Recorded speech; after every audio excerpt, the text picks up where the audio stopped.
Wish you all a very good morning. I hope that all of you are in the best of your health and happiness. Welcome back to my class. We'll study about the nouns today. But before we start our topic, I think it of utmost importance to introduce my children to the parts of speech, as the noun itself is also one of them. My dear children, all the words in the language are categorized into 8 different parts. This division is done on the basis of their function in a sentence.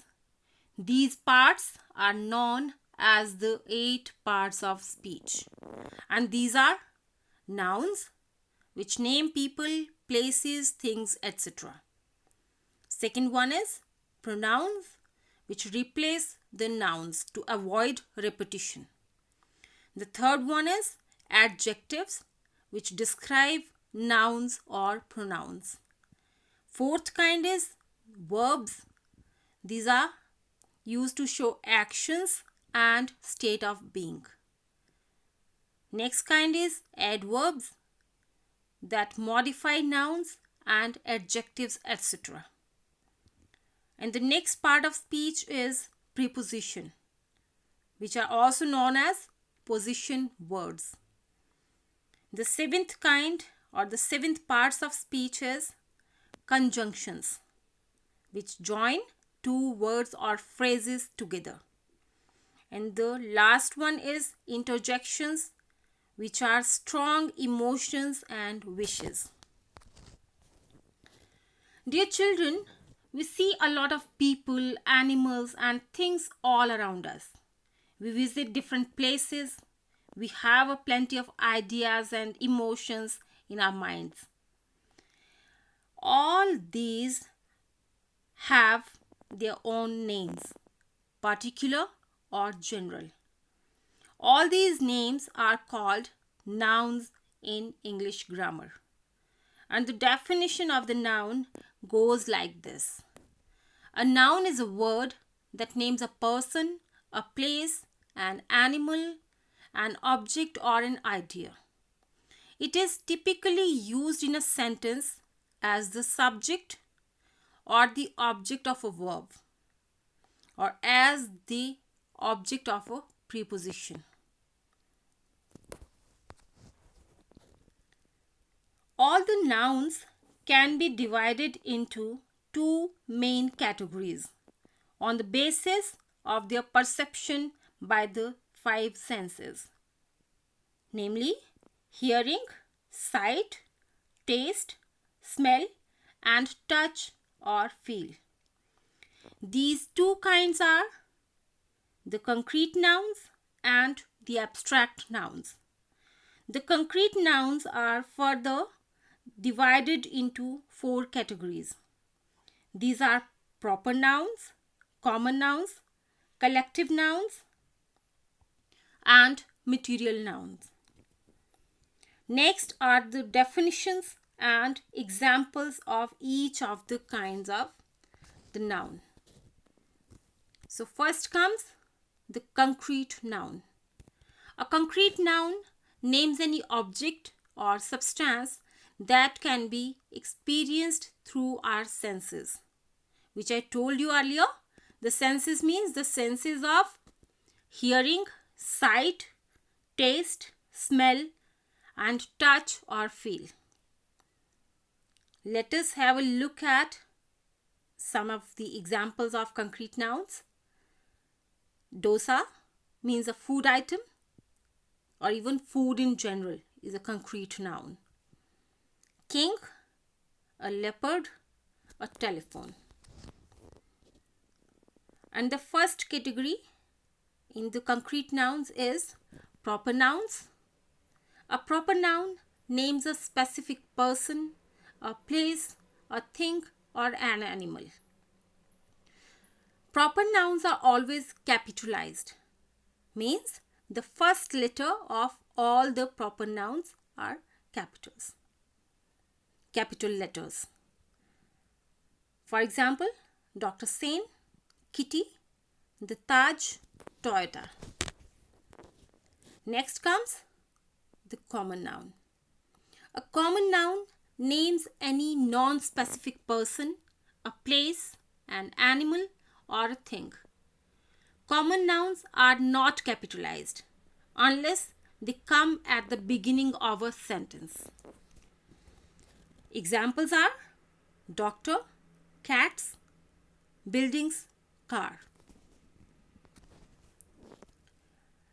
Dear students, in order to avoid any kind of confusion regarding the common and the proper nouns, let's have a look at the major differences between the two.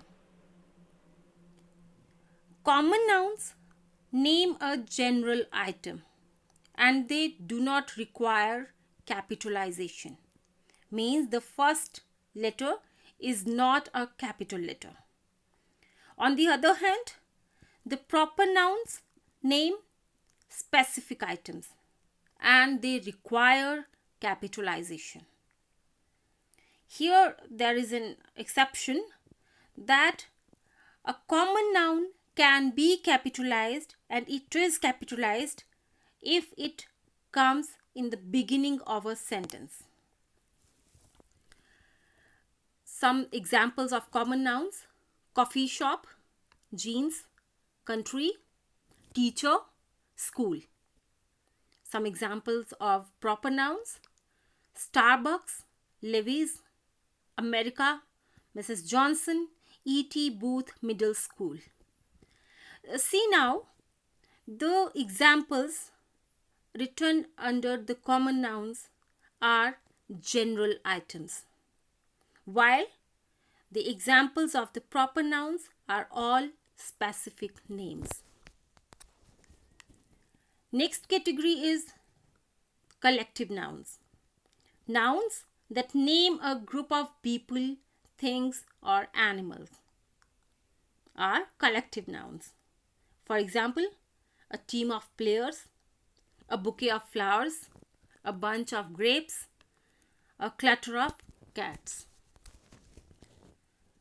Next category under the concrete nouns is material nouns. A material noun is a substance, a material, or an ingredient which is used to make things. For example, wheat, gold, glass, and rubber, etc. Now come the second category, the abstract nouns. The nouns which cannot be perceived by any of the five senses. It means we cannot see the abstract nouns, nor can we hear, taste, smell, or touch or feel them. For example, knowledge, friendship, imagination, happiness, etc. Before I finish the topic, let's have a quick recall of today's topic. Today, we learned that all the words are divided into 8 categories known as the parts of speech. The noun is one of them. There are two main kinds of the nouns, the concrete nouns and the abstract nouns. The concrete nouns have 4 subcategories. These are proper nouns, common nouns, collective nouns, and material nouns. Concrete nouns can be perceived by the senses. Proper nouns name specific names. Common nouns are non-specific names. Collective nouns are the names of groups. The material nouns are the names of materials or ingredients from which something is made. And the abstract nouns are the names of ideas which cannot be perceived by the senses. With this, I end today's class. I'll see you again in the next class with a new topic. Till then, take care, stay home, stay safe, and concentrate on your studies. Thank you.